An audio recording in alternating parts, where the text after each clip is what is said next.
आशीष श्रीवास्तव हमारे साथ हमारे सहयोगी इस वक्त जुड़ चुके हैं। आशीष, फिलहाल जरा ये बताइए नेपाल की स्थिति क्या नजर आती है? हम जो जेल ब्रेक वाली खबर सुन रहे हैं उसके अलावा भी कहीं हिंसा हुई है, कहीं लोग अराजकता फैलाते हुए नजर आए हों, क्या स्थिति अभी फिलहाल नेपाल में? देखिए अर्पिता, सबसे बड़ी बात है कि जो नेपाल में आर्मी पूरी तरीके से हर जगह मौजूद है।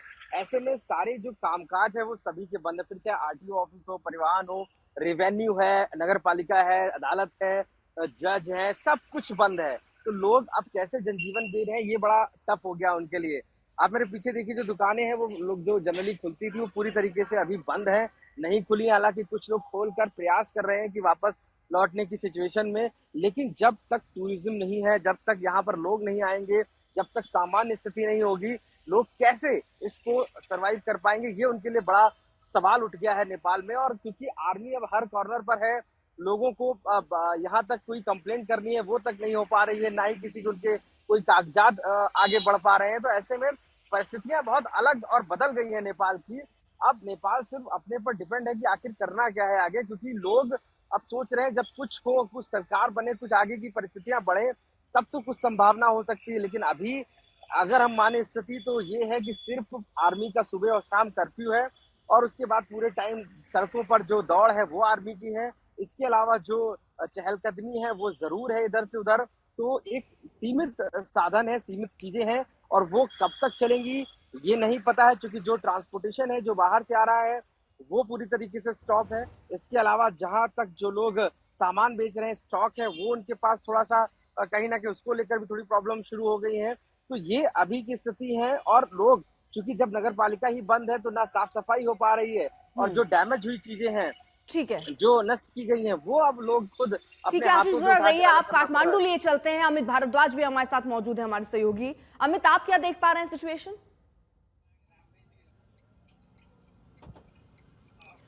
देखिए अर्पिता, इस वक्त की एक बड़ी खबर हम बता रहे हैं कि दूसरे दौर की बातचीत जेंजी आंदोलनकारी या एक्टिविस्टों के बीच और आर्मी के बीच अब शुरू हो गई है।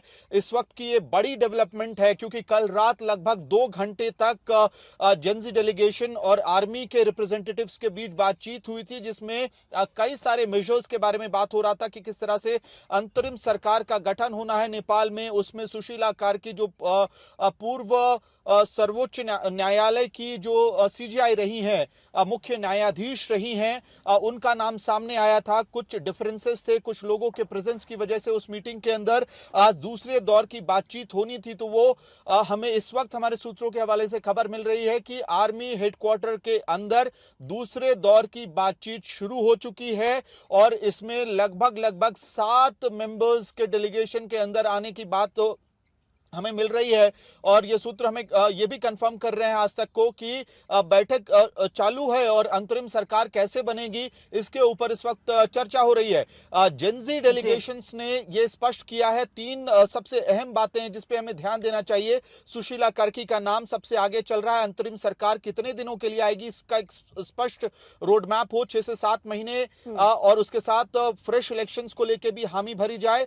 आर्मी का रोल सिर्फ लॉ एंड ऑर्डर मेंटेन करने के लिए हो, सिक्योरिटी मेंटेन करने के लिए, और चुनाव कराने के लिए, ढंग से फेयर इलेक्शन कराने के लिए रेस्ट्रिक्टेड हो। और इसके साथ साथ यह भी तय किया जा रहा है कि जो करप्शन के मामले थे पॉलिटिकल एलीट के खिलाफ नेपाल के, उसकी जांच को लेकर भी एक प्रक्रिया के बारे में चर्चा इसी वक्त हो जाएगी, जब ये अंतरिम सरकार एक बार पूरी रूप से उसकी रूपरेखा तैयार हो जाएगी। अर्पिता, बिल्कुल। इस बीच नेपाल से ही बड़ी खबर आ रही है। लगातार बातचीत का दौर चल रहा है। सेना और सुशीला कार्की के बीच भी बातचीत चल रही है, ऐसी जानकारी मिल रही है।